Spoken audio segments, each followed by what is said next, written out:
Значит, первый блок вопросов, как располагать прибор, в каких условиях применять и все, что связано с этим. Χαίρετε φίλες και φίλοι. Χαίρομαι που σας βλέπω όλους εδώ.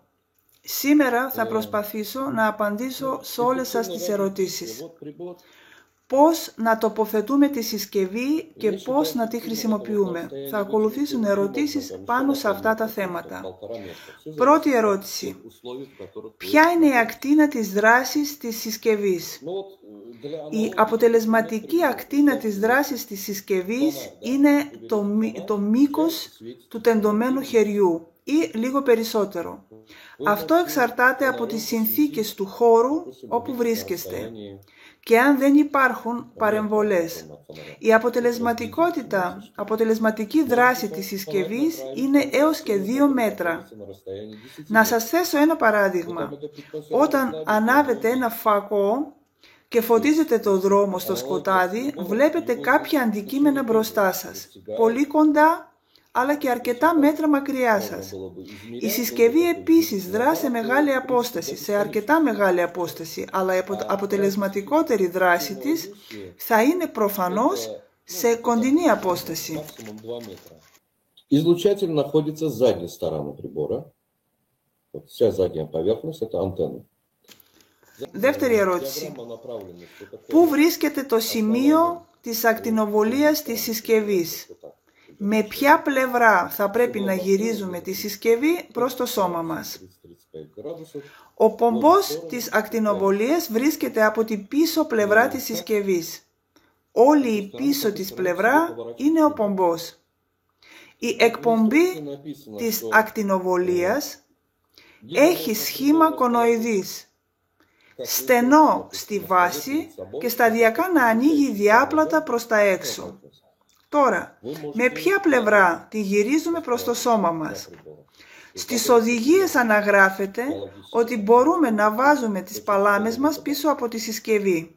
Στις παλάμες βρίσκονται πολλά ενεργειακά σημεία και οι έξοδοι των μεσημβρινών. Γίνεται απλά να γυρίζετε τη συσκευή με την πίσω της πλευρά προς το σώμα σας. Γίνεται επίσης να την βάλετε πάνω σας όταν είστε ξαπλωμένοι ή πάνω στο μέτωπό σας, πάνω στη κοιλιά σας. Так, третий вопрос. Еще раз объясните, как располагать прибор в первом-втором режиме работы, пожалуйста.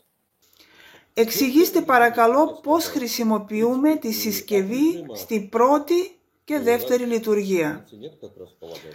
Όπως είπα προηγουμένως, δεν διαφέρει η θέση της χρήσης της συσκευής. Και στις δύο λειτουργίες τη χρησιμοποιούμε από την πίσω πλευρά. Όταν κρατάμε τη συσκευή στα χέρια μας με την οθόνη στραμμένη προς εμάς, χρειάζεται μετά από κάποιο χρονικό διάστημα να γυρίσουμε τη συσκευή? Αν τη κρατάτε τη συσκευή στα χέρια σας, δεν χρειάζεται να τη γυρνάτε. Μπορείτε επίσης να καθίσετε με τη συσκευή μπροστά σε μια απόσταση, στην επιφάνεια, σε απόσταση το πολύ μισού μέτρου, που μπορεί να αντανακλά την ακτινοβολία, κάποια μεταλλική επιφάνεια, καθρέφτης ή τείχος από μπετό. Στην περίπτωση αυτή δεν χρειάζεται καν να βάζετε τις παλάμες σας πίσω από τη συσκευή. Άλλη ερώτηση. Στην πρώτη λειτουργία το διάγραμμα της ακτινοβολίας αλλάζει το σχήμα και μετατρέπεται σε μία ίσια γραμμή. Αυτό σημαίνει ότι θα πρέπει να σταματάμε τη συνεδρία ή η ίδια η συσκευή θα κρίνει πότε θα πρέπει να τερματίζει τη θεραπεία? Δεν υπάρχει μία τέτοια λογική. Όλα θα πρέπει να γίνονται με βάση το συναίσθημά σας. Εσείς που πήρατε τη συσκευή και τις δοκιμάζετε, σίγουρα έχετε αισθανθεί κάτι. Κάποια στιγμή θα νιώσετε πόση ώρα σας χρειάζεται για να τερματίσετε τη συνεδρία. Δεν είναι μία απλή συσκευή που πρέπει να την κρατάτε μαζί σας στις τσέπες και όλη την ώρα μαζί σας. Είναι πολύ λεπτής ιδιοσυγκρασίας συσκευή και απαιτεί τη συνειδητή σας προσέγγιση. Θα πρέπει να συνδέσετε με αυτήν κατά τη συνεδρία. Εγώ επίτηδες δεν έχω κάνει το μπλοκάρισμα απενεργοποίηση των κουμπιών σε περίπτωση αν πατηθούν κατά λάθος στη τσάντα ή στις τσέπες σας. Η συσκευή θα κλείσει εύκολα όταν θα δουλεύει χωρίς την προσοχή σας. Вот тут есть целая группа вопросов, что там... Ένας πελάτης έχει στείλει ένα βίντεο όπου έχει βάλει τη συσκευή να σκανάρει μια ντουλάπα. Ναι, η συσκευή σκανάρει οτιδήποτε βρει μπροστά της. Το αποτέλεσμα όμως του σκαναρίσματος δεν θα είναι το ίδιο. Την συσκευή δεν την νοιάζει τι να σκανάρει. Έστειλε το σήμα, το πήρε πίσω. Ξέρετε, θα σας θέσω ένα παράδειγμα. Είναι όπως όταν θέλετε να ακούσετε τη μουσική σε ραδιόφωνο. Σε παλαιό ραδιόφωνο, παλιού τύπου. Πρώτα προσπαθείτε να συντονίσετε το σταθμό για να ακούσετε τη μουσική καθαρά. Μόλις συντονιστείτε, δεν το πειράζετε. Η ροή της μουσικής γίνεται αυτόματα.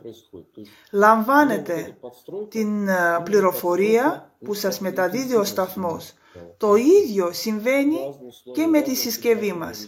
Αυτή προσαρμόζεται προς τις συνθήκες. Επίσης έχετε παρατηρήσει ότι η συσκευή σταματάει να λειτουργεί όταν πέφτει η θερμοκρασία στον χώρο. Θα πρέπει να την πάρετε στα χέρια σας για να ζεσταθεί. Είναι αρκετά ευαίσθητη η συσκευή.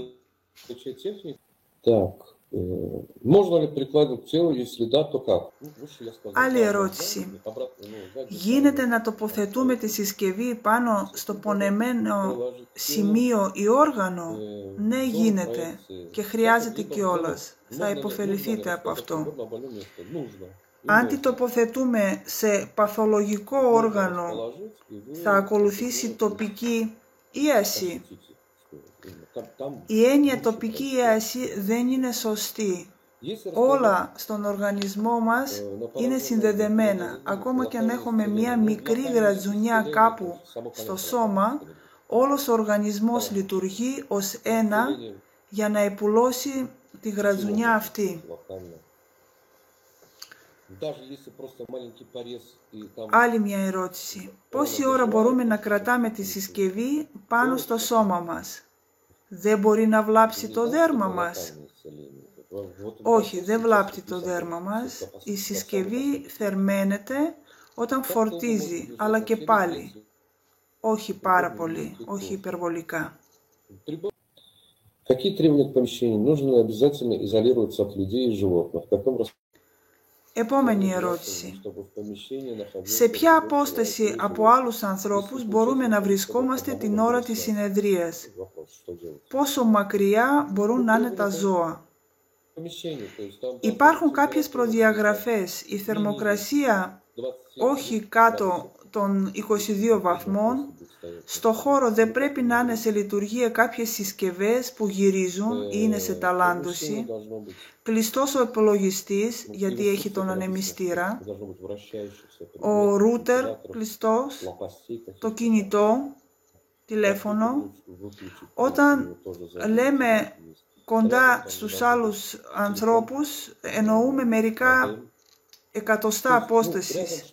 Τουλάχιστον απομακρύνεται τα, για τις συσκευές μάλλον όταν μιλάμε, εννοούμε μερικά εκατοστά απόστασης. Τουλάχιστον απομακρύνεται τα στην άλλη γωνιά του δωματίου. Ό,τι αφορά την απόσταση από τους ανθρώπους, αν κρατάτε τη συσκευή στα χέρια σας, η απόσταση από τον άλλο άνθρωπο θα πρέπει να φτάνει στα 2 μέτρα τουλάχιστον. Αν είστε ξαπλωμένος και την έχετε κάπου στο κομοδίνο του κρεβατιού και ο άλλος άνθρωπος είναι ξαπλωμένος πλάι σας, τότε εδώ μιλάμε για ομαδική θεραπεία. Ποιο θα είναι το αποτέλεσμα της? Άγνωστο και για μένα άγνωστο. Το μόνο σίγουρο ότι θα βλέπετε ο ένας τον άλλον στο όνειρό σας. Επόμενη ερώτηση. Δεν έχω τη δυνατότητα να κλείνω το κινητό μου τηλέφωνο λόγω δουλειάς. Πώς θα πρέπει να κάνω τις συνεδρίες σε αυτή την περίπτωση?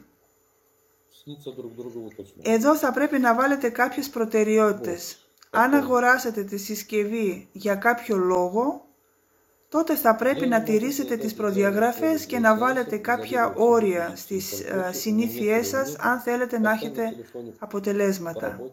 Αν δεν θέλετε να αλλάξετε κάτι, καλύτερα να μην χρησιμοποιείτε τη συσκευή.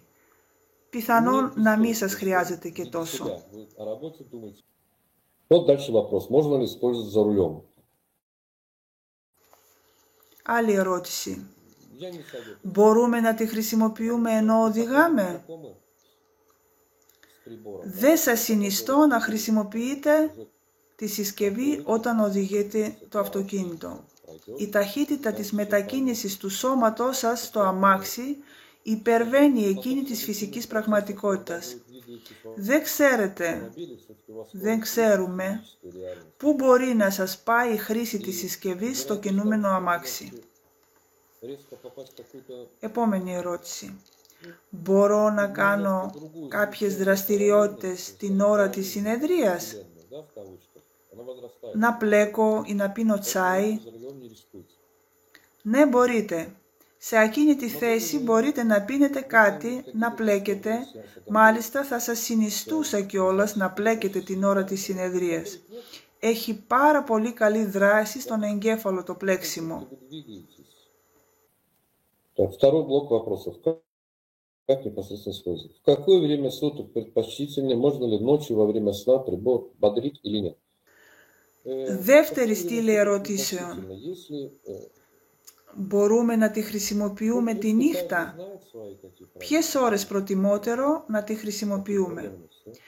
Καλό είναι να συντονίζετε τη χρήση της συσκευής με τις ιδανικές ώρες της δράσης των μεσημβρινών. Αν είστε απασχολημένος κάποιες συγκεκριμένες ώρες, χρησιμοποιήστε τις ελεύθερες σας ώρες. Το πρωί δίνει τόνωση και ενέργεια. Το βράδυ αντιθέτως ηρεμεί. Μπορείτε να την δουλεύετε και την ώρα του ύπνου. Схема использования при всех болезнях она одна. Ερώτηση. Υπάρχει κάποια μεθοδολογία για τη διάρκεια των συνεδριών? Από πόσα λεπτά θα πρέπει να ξεκινήσουμε? Είναι η ίδια η ώρα για όλες τις παθήσεις, διάρκεια της αγωγής, παύση? Η καλύτερη μεθοδολογία είναι η χρήση της συσκευής με βάση τις δράσεις των μεσημβρινών, δηλαδή μία ώρα των ενεργών μεσημβρινών, μία ώρα αδρανή μεσημβρινών. Να ξεκινάτε τη θεραπεία από 20 λεπτά, το μέγιστο μία μισή ώρα. Δεν σας συνιστώ περισσότερη ώρα. Ο οργανισμός έχει τη τάση να συνηθίζει τις διαδικασίες. Να μην τον παρενοχλείτε με πολλές ώρες των συνεδριών. Ερώτηση. Γίνεται να διακόπτουμε τη συνεδρία? Ναι, φυσικά, γίνεται.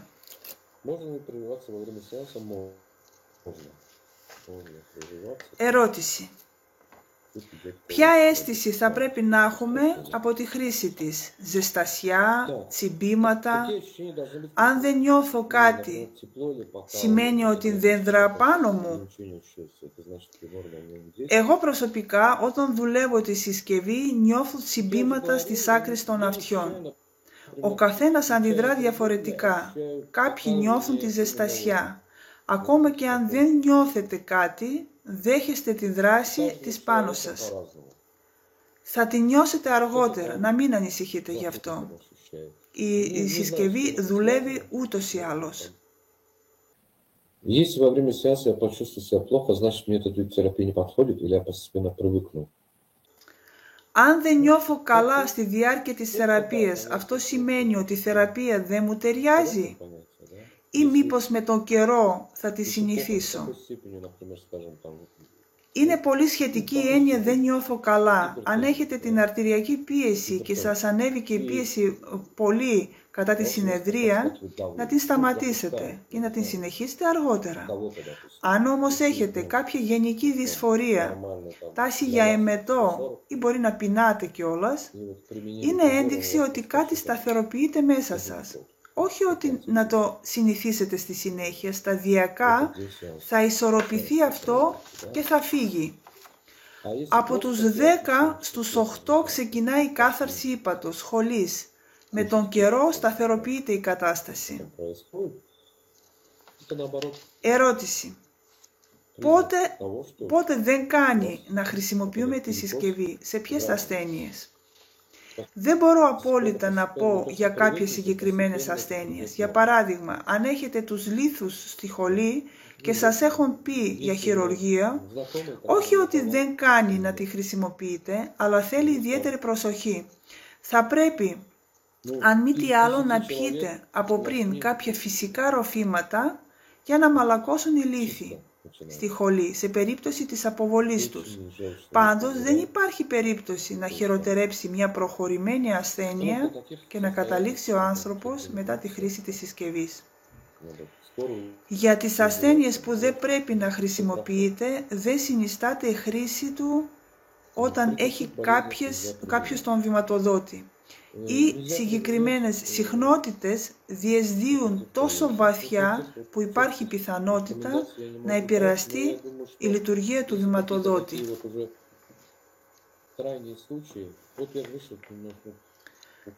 Επόμενη ερώτηση. Μπορούμε να την χρησιμοποιούμε στις ιώσεις με πυρετό? Ναι, μπορούμε. Θα υπάρχει μια ανακούφιση. Άλλη ερώτηση. Από ποια ηλικία επιτρέπεται να την χρησιμοποιούμε? Μπορεί να τη δουλεύει μια έγκυος? Για να απαντήσω στην ερώτηση αυτή για τις έγκυες, πρέπει να κάνω και να έχω μελετήσει αυτό το θέμα πρώτα. Ποια θα ρισκάρει να πειραματιστεί? Δεν μπορώ να απαντήσω σε αυτό δυστυχώς. Στα παιδιά, ναι, επιτρέπεται. Είναι ένας ίδιος οργανισμός με τον ενήλικα και η διαφορά της ηλικίας τα βοηθάει να αντιμετωπίσουν τη θεραπεία πιο έντονα, με καλύτερα αποτελέσματα. Επόμενη ερώτηση. Πώς συνδυάζονται οι διάφορες εναλλακτικές θεραπείες με τη δράση της συσκευής, βελονισμός, φυσιοθεραπεία για παράδειγμα? Πολύ καλή ερώτηση αυτή. Θα έλεγα ότι επιβάλλεται να γίνουν μαζί οι θεραπείες. Από το πρώτο χέρι γνωρίζω πόσο απίθανα αποτελέσματα πετυχαίνουν οι βελονιστές. Αντί για 10 συνεδρίες αρκούν μόνο 2-3 για να πετύχουν ένα άριστο αποτέλεσμα. Στον βελονισμό χρησιμοποιούμε επίσης και τις κάρτες BioSky με πολύ καλά αποτελέσματα. Η άλλη ερώτηση είναι πώς να χρησιμοποιούμε τις κάρτες χώρια ή μαζί με τη συσκευή. Μπορείτε για παράδειγμα να τοποθετήσετε τη κάρτα σε ένα χέρι και τη συσκευή λίγο πιο πέρα ή να βάλετε τη κάρτα πάνω στη συσκευή και να την κρατήσετε στα χέρια σας ή να βάλετε τη κάρτα πάνω στο σώμα σας και τη συσκευή στα χέρια σας. Το αποτέλεσμα δράσης της συσκευής μαζί με την κάρτα πολλαπλασιάζεται. Άλλη ερώτηση. Να χρησιμοποιούμε τη Trinity πριν ή μετά το Neogen? Δεν έχει σημασία πότε θα τη χρησιμοποιήσετε, πριν ή μετά. Αρκεί να μην λειτουργούν ταυτόχρονα, η μια συσκευή μπορεί να πειράζει την άλλη σε συχνότητες. Во-первых, все, что появляется в организме, лишнее, скажем так, да, он никогда чужеродное. Επόμενη ερώτηση. Πώς επηρεάζει τους όγκους και τα παράσιτα? Καταρχάς, να καταλάβουμε ότι οτιδήποτε εμφανίζεται στο σώμα ενός ανθρώπου, είτε όγκος είτε παράσιτα, δεν έχουν ως πρόθεση να αποτελειώσουν την πηγή της τροφοδότησής τους. Τον όγκο τον δημιουργεί ο ίδιος ο οργανισμός ως αντίδραση σε κάποιο δυνατό ψυχοσωματικό ερέφισμα. Ο οργανισμός, λόγω του μειωμένου αποθέματος, αποφάσισε να δημιουργήσει τον όγκο και να επιλύσει κάποια θέματα. Ως αποτέλεσμα, αν δεν γίνεται κάποια προεργασία και ενέργεια από τον άνθρωπο, ο ίδιος μπορεί να φύγει από τη ζωή. Από τη μια ο όγκος φέρνει τα προβλήματα στον άνθρωπο, από την άλλη προστατεύει τα πιο λεπτά μη οργανικά επίπεδα του ανθρώπου από την ολέθρια καταστροφή. Όταν ανοίγεις τη συσκευή, στην προκειμένη περίπτωση, βοηθάς τον οργανισμό να γεμίσει τα αποθέματα με απαιτούμενη ενέργεια. Σε λίγο καιρό θα εξαφανιστούν οι παθολογίες σε οργανικό επίπεδο. Καλό είναι να δουλέψουμε τα λεπτά στρώματα του οργανισμού μας. Οι περισσότερες διεργασίες να γίνουν σε επίπεδα των συναισθηματικών επιπέδων και σκέψεων. Γι' αυτό θα επηρεάσει μόνο θετικά τους όγκους. Εγώ δεν σας λέω να μην κάνετε την αγωγή που σας έχουν δώσει οι γιατροί. Να ακολουθήσετε την αγωγή σας, αλλά ταυτόχρονα, μαζί, παράλληλα με τη συσκευή Neogen.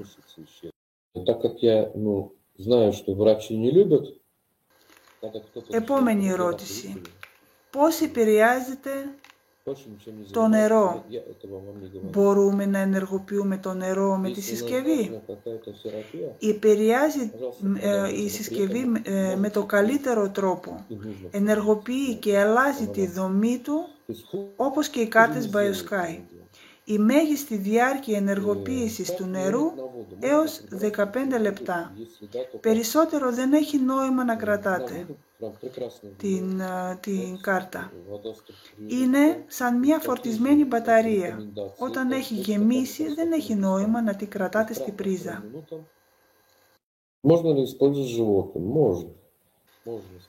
Άλλη ερώτηση. Μπορούμε να τη χρησιμοποιούμε στα ζώα? Ναι, μπορούμε. Για παράδειγμα, όταν κοιμάται το ζώο, να την βάλετε από δίπλα ή να την δέσετε, μπορείτε να τη δέσετε και πάνω στο σώμα του. Επόμενη ερώτηση. Υπάρχουν άνθρωποι πάνω στους οποίους δεν επιδρά συσκευή και γενικά ο βιοσυντονισμός? Όχι, δεν υπάρχουν τέτοιοι άνθρωποι. Ο βιοσυντονισμός επιδρά σε όλους χωρίς εξαίρεση. Αν δεν είναι εξωγήινος ο άνθρωπος, τότε επηρεάζονται σίγουρα όλοι. Επόμενη ερώτηση. Μετά τη χρήση του αλκοόλ του πιωτού, βοηθάει η χρήση της συσκευής? Ναι, βοηθάει. Θα νιώθετε καλύτερα την επόμενη μέρα. Οι ερωτήσεις για τη δεύτερη λειτουργία τώρα. Πόσο συχνά κάνει να χρησιμοποιούμε τη δεύτερη λειτουργία και για πόσο διάστημα? Όσο μπορείτε να κάθεστε, να πίνετε κάτι, να προσεύχεστε χωρίς να ενοχλείτε τους άλλους, τόσο μπορείτε να τη χρησιμοποιείτε. Την ημέρα είναι αρκετό 1-2 φορές για μερικά λεπτά. Δεν χρειάζεται παραπάνω ώρα. Δεν το συνιστώ. Επόμενη ερώτηση. Πώς να συνδυάζουμε την δεύτερη λειτουργία με την πρώτη? Είναι δύο λειτουργίες που δουλεύουν υπό διαφορετικές συνθήκες. Κάποιες φορές εκφράζεστε με λόγια, κάποιες χωρίς. Αν θέλετε να ακούσετε μία σύσταση της χρήσης των δύο λειτουργιών, τότε σας συνιστώ το πρωί για 20 λεπτά η πρώτη λειτουργία, για 5 λεπτά η δεύτερη. Το ίδιο ισχύει και για το βράδυ. Вот я хочу немножко такое отступление сделать, да. Η δεύτερη λειτουργία επίσης δρά... Επόμενη ερώτηση είναι, η δεύτερη λειτουργία επίσης δρά ως θεραπευτική ή έχει κάποιο άλλο σκοπό? Αν κάποιος σας πει, έχω κάποια θέματα υγείας, αλλά κατά τα άλλα στη ζωή μου είναι όλα υπέροχα και ρόδινα, δεν μπορεί να ισχύει και να στέκει αυτό. Ο άλλος μπορεί να λέει, είμαι ευτυχισμένος, έχω υπέροχη εργασία, πανέρμοφη σχέση προσωπική, αλλά έχω κάπου πολύ σοβαρό θέμα υγείας. Κάτι τέτοιο δεν μπορεί να συμβαίνει. Πρώτα, θα πρέπει να προσαρμοζόμαστε προς το έξω περιβάλλον, μετά στα θέματα της διατροφής, να ισορροπούμε μετέπειτα τα συναισθήματα που βιώνουμε, όλα αυτά τα στρώματα και επίπεδα αλληλοαπεδρούν και επηρεάζουν το ένα το άλλο. Εμείς μάθαμε να διαχωρίζουμε το ένα από το άλλο. Δεν πρέπει όμως. Και η πρώτη λειτουργία και η δεύτερη, για να υλοποιεί τις επιθύσεις σας, τη στάση σας στη ζωή, τις επιδιώξεις σας. Αν φτάσετε στη φάση να χρησιμοποιείτε τη συσκευή, τότε κάτι μέσα υπάρχει που δεν σας ικανοποιεί και θα θέλετε να το αλλάξετε. Μπορεί να έχει να κάνει με τις οργανικές αλλαγές, μπορεί με τις συναισθηματικές. Πιθανόν να θέλετε να αλλάξετε κάποια γεγονότα στη ζωή. Με λίγα λόγια, μπορείτε να αυξήσετε τις πιθανότητες να υλοποιήσετε τις επιδιώξεις σας. Έχουμε τώρα ένα εργαλείο με το οποίο μπορούμε να αλλάξουμε την πραγματικότητά μας. Βήμα-βήμα θα ξεφύγετε από την αρνητική σας πραγματικότητα και θα φτάσετε στην απαιτούμενη. Όλα αυτά μπορεί κανείς να πετύχει και χωρίς τη συσκευή, αλλά με περισσότερο κόπο και χρόνο.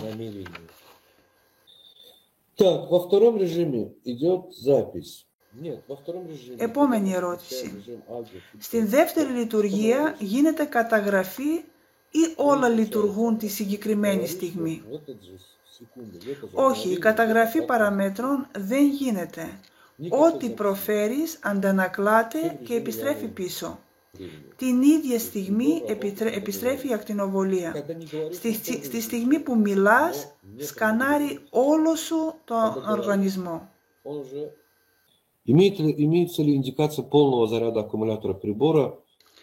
Ποια θα πρέπει να είναι η απόσταση μέχρι τις άλλες συσκευές στον χώρο που βρισκόμαστε?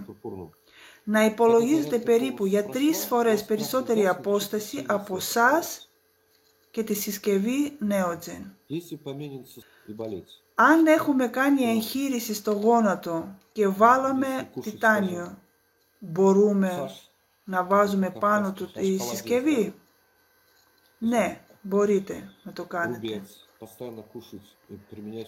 Θα βοηθήσει η συσκευή για τα θέματα απεξάρτησης? Ναι, μπορεί να βοηθήσει και στις δύο λειτουργίες, και στη πρώτη και στη δεύτερη. Θα αναφέρω εδώ κάτι που έχω πει σε άλλα βίντεο. Όταν βάζετε μπρος τη συσκευή σε πρώτη λειτουργία, ανάβει η ένδειξη REC. Αυτό δεν επηρεάζει τίποτα. Είναι μία λειτουργία για μελλοντική χρήση.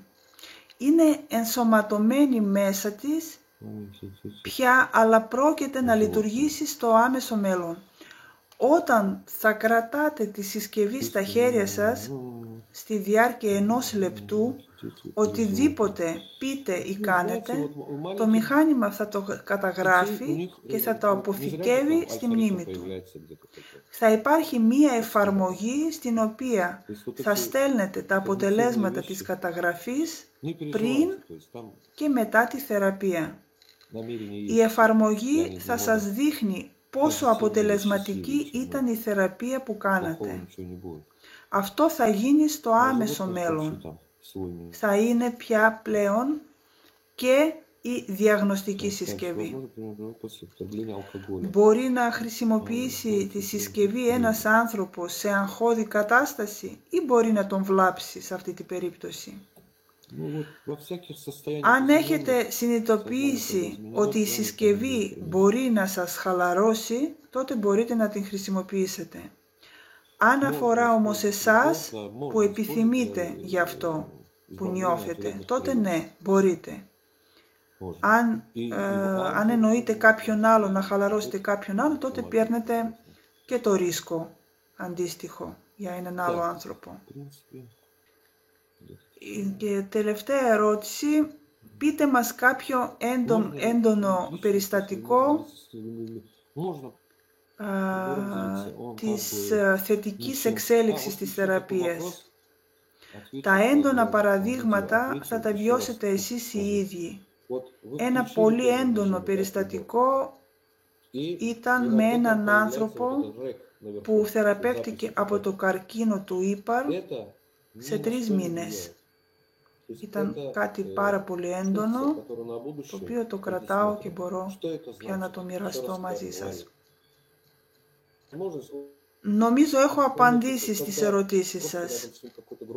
Θα τα πούμε την επόμενη φορά με τις επόμενες ερωτήσεις. Σας ευχαριστώ πάρα πολύ. Всего хорошего, до свидания. Увидимся в следующий раз.